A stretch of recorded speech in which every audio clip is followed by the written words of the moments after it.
Welcome to Proclaiming Justice, a podcast from PJTN that focuses the light of truth on vital issues in today's headlines that impact every American. I'm your host, Laurie Cardoza-Moore, founder and president of Proclaiming Justice to the Nations, and I'm here to educate, motivate, and activate you to action. I want to arm you with the truth and the facts you'll need to fight and preserve our constitutional republic and uphold the Judeo-Christian values our nation was founded upon. Welcome to Proclaiming Justice, a podcast from PJTN that shines the light of biblical truth on vital issues from today's headlines that impact every American, Jew and Christian, people of faith, and people of conscience. I'm your host, Laurie Cardoza-Moore. On today's podcast, I will be discussing PJTN's campaign to take back America's children and how our children are being indoctrinated with propaganda through critical race theory, how you can recognize it, and how to challenge your local officials. If you missed the previous episodes of our podcasts, you will find them in our previous podcast lineup on our website at pjtn.org. I also want to remind you to listen and share this and all of our previous podcasts with your family and friends so that they can become more informed about this and other related issues. Our goal at PJTN is to equip you to stand against the disinformation by taking back local control of your community and your children's and grandchildren's education. In the book of Ezekiel, God warned the prophet to tell the watchman, if you see the enemy advancing on the city and fail to warn the inhabitants, then if any blood is shed, it will be required of that watchman. But if the watchman warns the inhabitants and they refuse to heed the warning, if their blood is shed, it will be required of them. Remember to visit our website daily to receive updates on all of PJTN's groundbreaking initiatives and programs, and sign up to receive PJTN's media and action alerts to share with family and friends.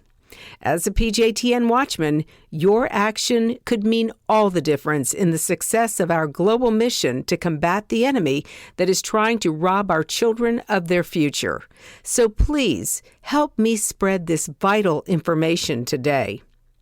In Judges chapter 2, verse 10, it says, "There arose a generation who knew not the Lord, nor what he had done for Israel."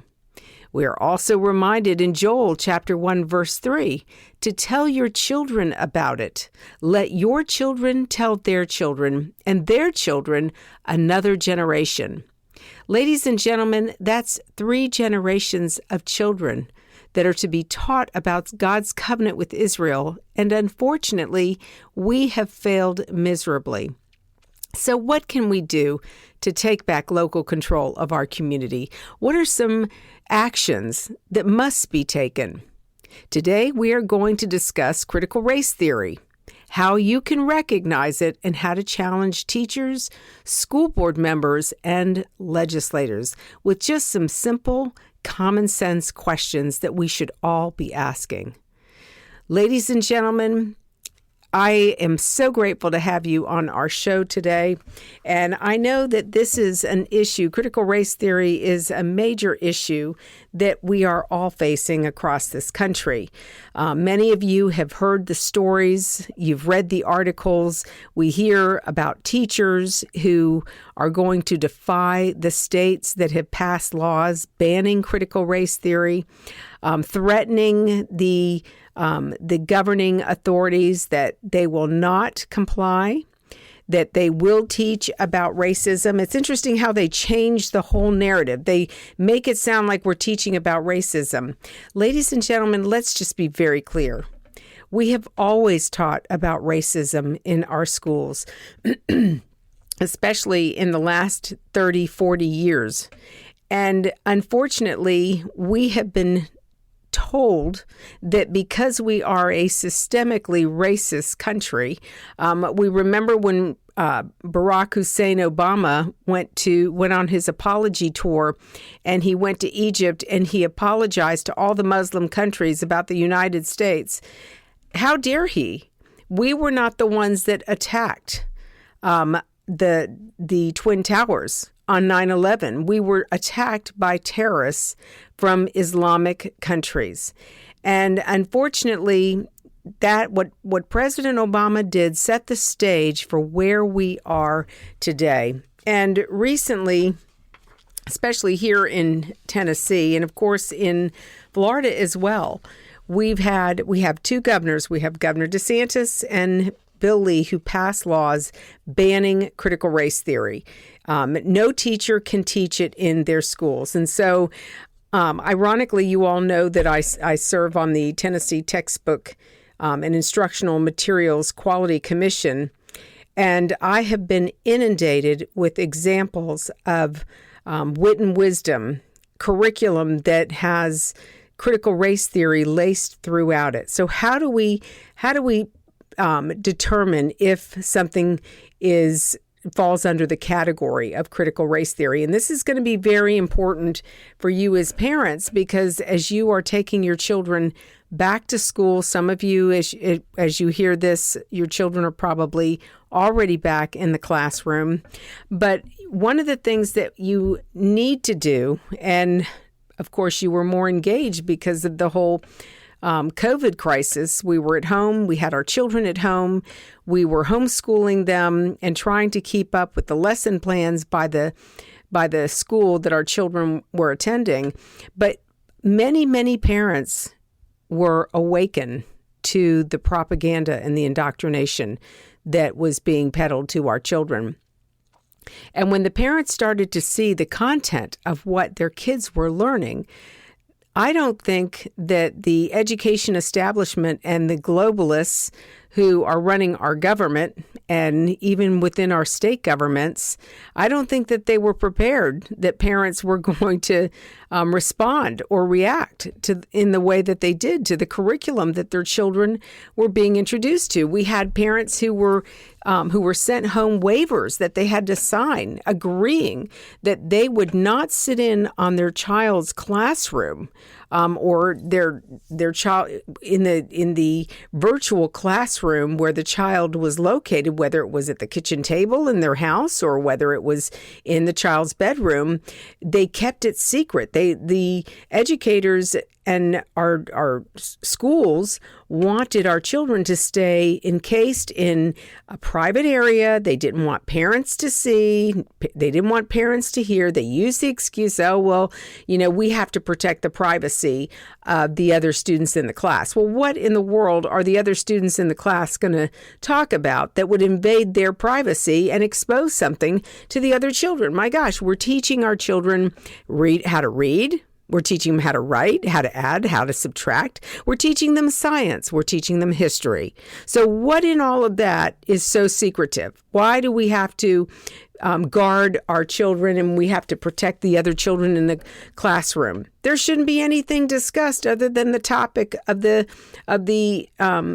reading, writing, and arithmetic that is being introduced to our children in their lesson plan for that day. But unfortunately, and for them, fortunate for us, we were able to see. And this is something that we have been beating the drum for over a decade now here at PJTN, trying to warn parents, trying to warn them about how their children are being used as guinea pigs, how they are being taught to be anti-Semitic, how they're being taught to hate Israel, how they're being taught to hate the Judeo-Christian values, to hate capitalism, all the things, all the values, the patriotic values that we were raised with that are an accurate perspective of history is now being rewritten through this whole movement of critical race theory. And if you all heard Randi Weingarten, who is the president of one of the largest teachers union in the United States of America, she tried to convince us, oh no, we don't have a problem. We're not teaching critical race theory in K through 12. Critical race theory is taught in college. It's taught at the university level. Are you kidding me, Randi? I mean, ladies and gentlemen, you just cannot make this stuff up. Does she really think that we are that stupid and brain dead? Well, she needs to wake up, because the parents and the citizens across this country have awoken, and we are not happy about what is being taught to our children. But I want to share with you that there was on the website of a social studies organization, and it is the Tennessee Council for the Social Studies, has publicly stated its position with regards to the announcement of banning the critical race theory, that critical race theory cannot be taught in the public schools here in Tennessee. And so they're taking a position to express their concern in opposition to the amendment to a House bill and a Senate bill that was introduced in the Tennessee legislature. And the acronym for the Tennessee Council for Social Studies is TCSS. And of course, there was another organization, the Tennessee Alliance for Equity and Education. Well, that's a buzzword right there. We're going to talk about what to look for critical race theory. Well, equity is huge. When you start seeing equity in your children's curriculum, that is your first indication. That's your red flag right there, that you are getting ready to be introduced to critical race theory and its concept. Instead of equality in education, they want equity. So this was their statement to one of the state representatives with regards to this bill. It states, quote, "This bill delegitimizes the teaching profession by calling into question teachers, academics, qualifications, and pedagogical decision-making. The bill perpetuates a misunderstanding of what practices occur in Tennessee public schools and of what constitutes history and social studies education by conveying the notion that teachers present only static facts about the past. What we know about the past is only known to us through the interpretation of evidence, which is an extension of imperfect individuals who have limited perspectives, biases, and prejudices. History, then, is not what happened, but is a study of the past, filled with inferences, decisions about significance, interpretations, inclusions, and omissions, generally accepted facts, and even speculations. By censuring the comprehensive history social science education that is required of students, this bill will hinder social studies educators' work to produce students who can master historical thinking skills, and evaluate multiple perspectives in order to be productive, responsible, and competent citizens in our diverse and democratic society." And this, ladies and gentlemen, I'm telling you, is the hogwash that these educators, these leftists, I'm sorry, are trying to peddle. And I just, some of the buzzwords of what I just read to you, that was the statement that was sent to our local officials, our state officials, with regards to the legislation that was introduced here in Tennessee. And let me just break this down for you, because I want to break this apart. We're probably going to have to do this podcast in 2 episodes, because there's so much information that you need to know. You have to be able to decipher what you're looking at. You need to demand the having access to your children's curriculum, whether it's digital, whether it's in print, whether it's instructional materials, supplemental materials. You need to ask for what is being used to teach your children. But let's go back and break this down, because this Tennessee Council for Social Studies, this is a prime example of how they manipulate the definition of words or the meaning of words in order to sugarcoat what they are doing and to make what they're doing completely harmless, and blame the people that have interpreted history throughout history. And we're going to talk about that too. So again, let's go back. It says that the bill delegitimizes the teaching profession by calling into question teachers' academic qualifications.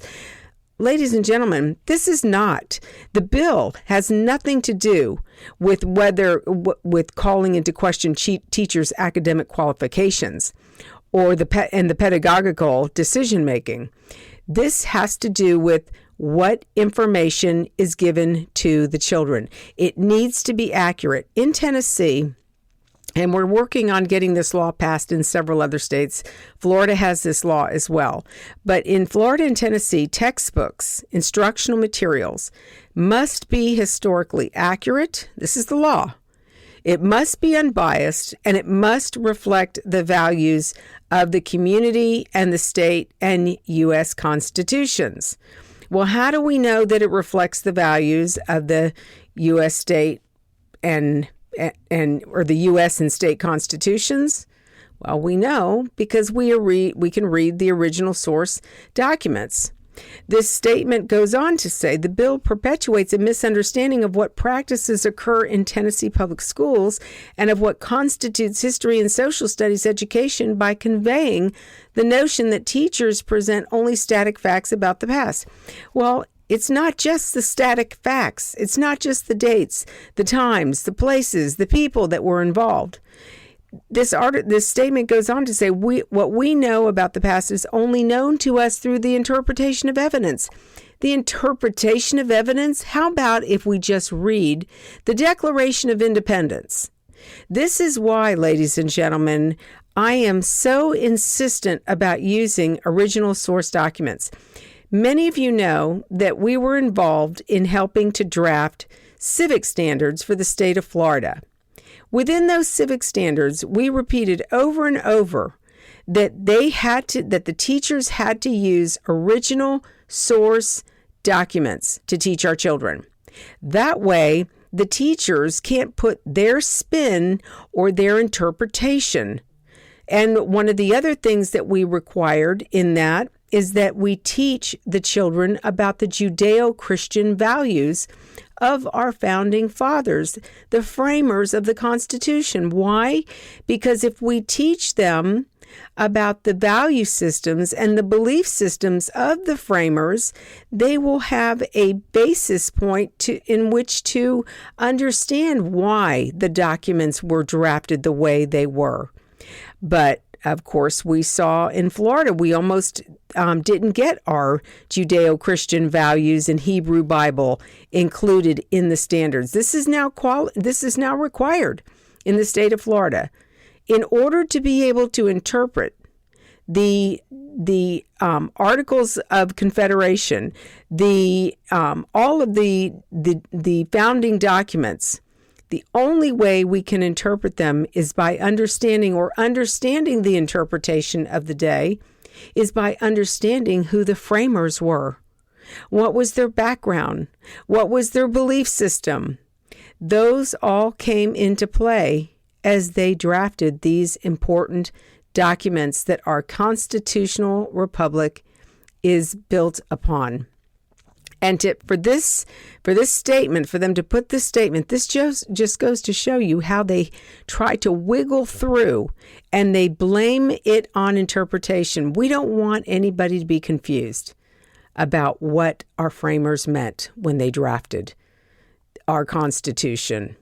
We want to make sure that our children and future generations understand that these men were men of faith. They were of the Judeo-Christian faith. They knew their Bibles. They studied their Bibles. They used the Hebrew Bible.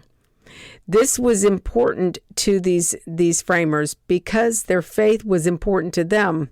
It is what caused them to draft our documents, our founding documents, in the manner in which they did. Why faith played a major role, why God was repeatedly mentioned in those documents.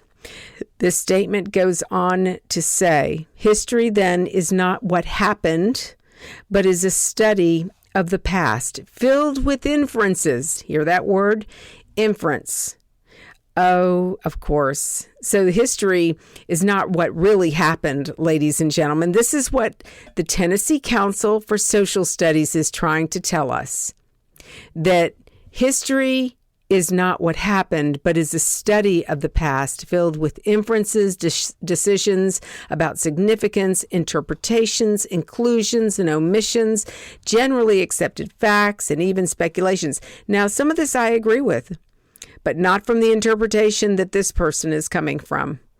Because the omissions, there's plenty of omissions in our curriculum, and that's why when we reviewed the standards in Florida, we made sure we put back into our children's history lessons the things that were left out and omitted, that have been left out and omitted from our children's education for decades. And that is getting ready to change, because it's not just Florida now, ladies and gentlemen. It's not just Tennessee that's doing it. It's other states across the country. We are witnessing parents and citizens who are taking back control of our children's education.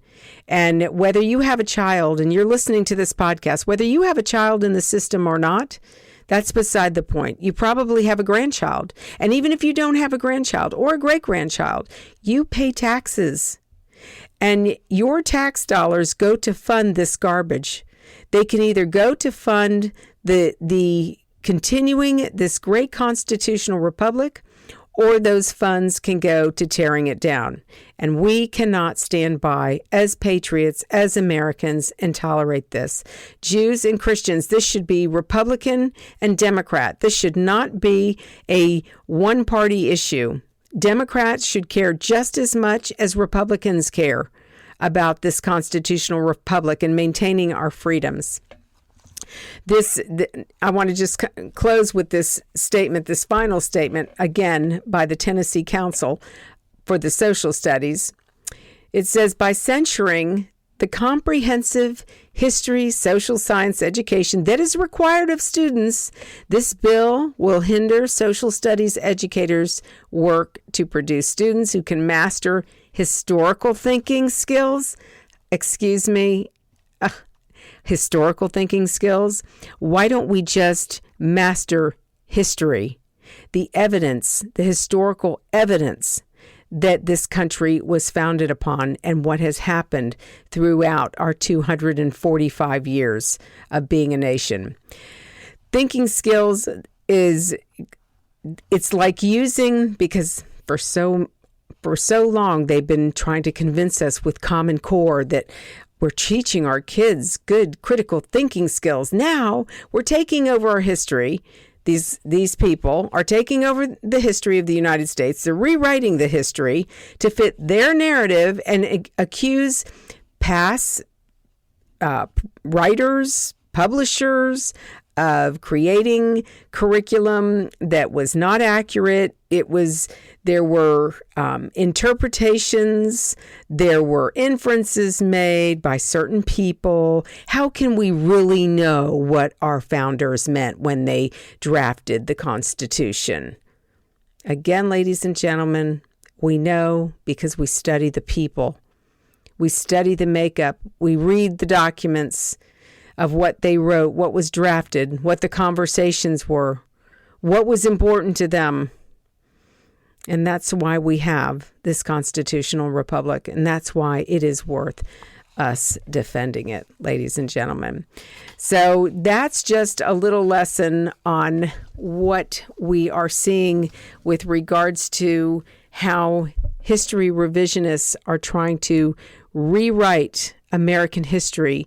They want to write in their narrative of what really happened, what they think happened. How do we know this? Ladies and gentlemen, look at 1619. Look at the 1619 Project. Look at the propaganda. There have been many historians, respected historians across the brush of history, who have said that this is unacceptable. This isn't historically accurate. And even the woman who drafted it, even said, well, it wasn't. Of course, it wasn't historical. It was, what she interpreted it to be.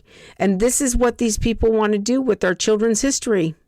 They want to pull their own interpretation of what happened, their own spin on reality. And ladies and gentlemen, we can't let that happen.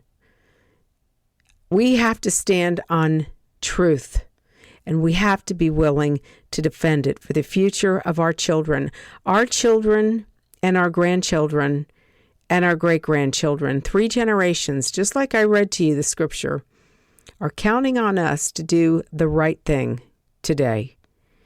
What we do today is going to impact this country and their future for generations to come. And if you and I, those of us who see through the glass clearly, you and I, people of faith, Jewish and Christian, we know what's at stake.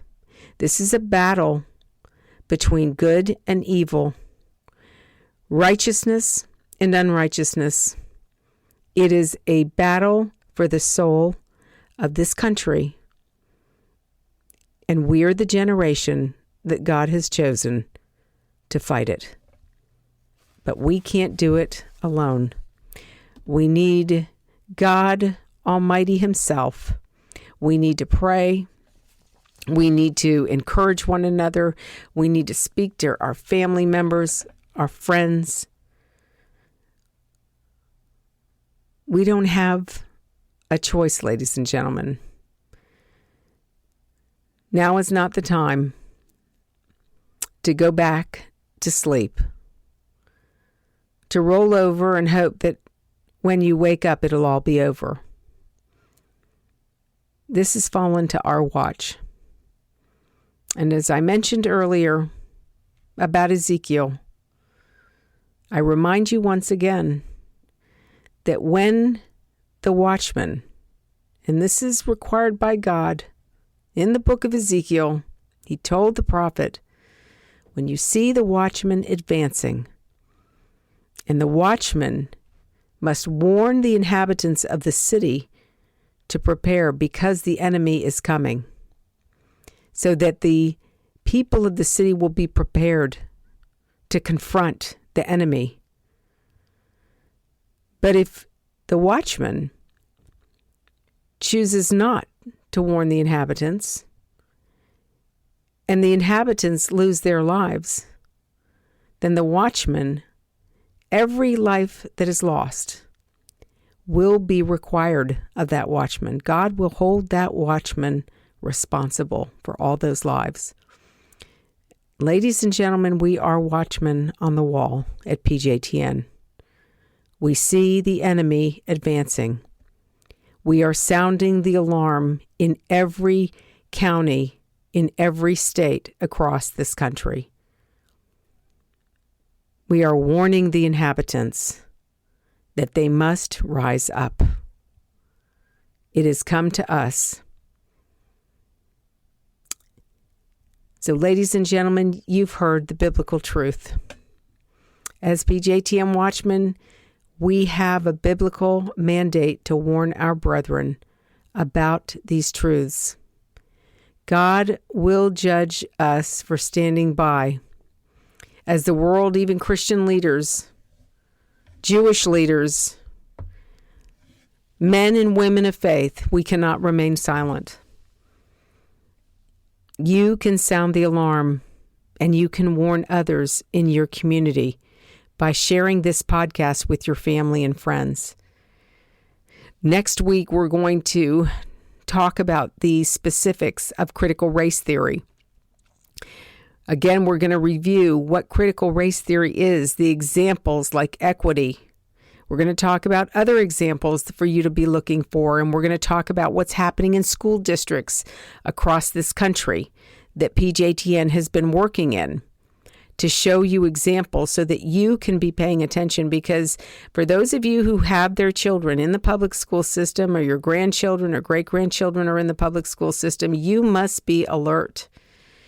And many of you I know that are listening to this podcast, you've already pulled your children out of the school system, and I admire you. We had to do the same thing with our children, and it was not easy. It was the most frightening thing I ever thought I was facing, because now my 5 children were counting on me to educate them. And would I create successful children that would be educated, that would change the world? And thank God, by the grace of God and by many hours of prayer on my knees and still praying for my children, even as they have grown into adulthood. It is still my responsibility to pray for them. But this is, ladies and gentlemen, we can't be silent. We have an election coming up in 2022. We should all be involved in that whole process. We should be speaking to people who are running for school board. We should be meeting with our school board members. We should be talking to them about all of these things and confronting them to find out where they are in these issues. And even our state legislators and, of course, Congress. But you know me, I'm all about local politics. Local politics, because it's the local leaders that affect our daily lives more than on the federal level. And we can change things quicker. People can be removed from office quite easily with less votes on the local level, ladies and gentlemen, and that's why it's so important that we stay engaged. But anyhow, in closing, don't forget to join us for next week's podcast as we continue this conversation, taking back local control of our community by exposing critical race theory and how you can hold your elected leaders accountable. God bless you, and thank you all so much on behalf of our Jewish brethren, on behalf of the state of Israel, and on behalf of these United States. Thank you again for joining me on this edition of Proclaiming Justice. Please share this podcast with your family and friends. For more information about how you can get involved, please visit our website at pjtn.org. As a PJTN Watchman, you can help us keep up the fight to preserve our freedom for our children and their children for such a time as this.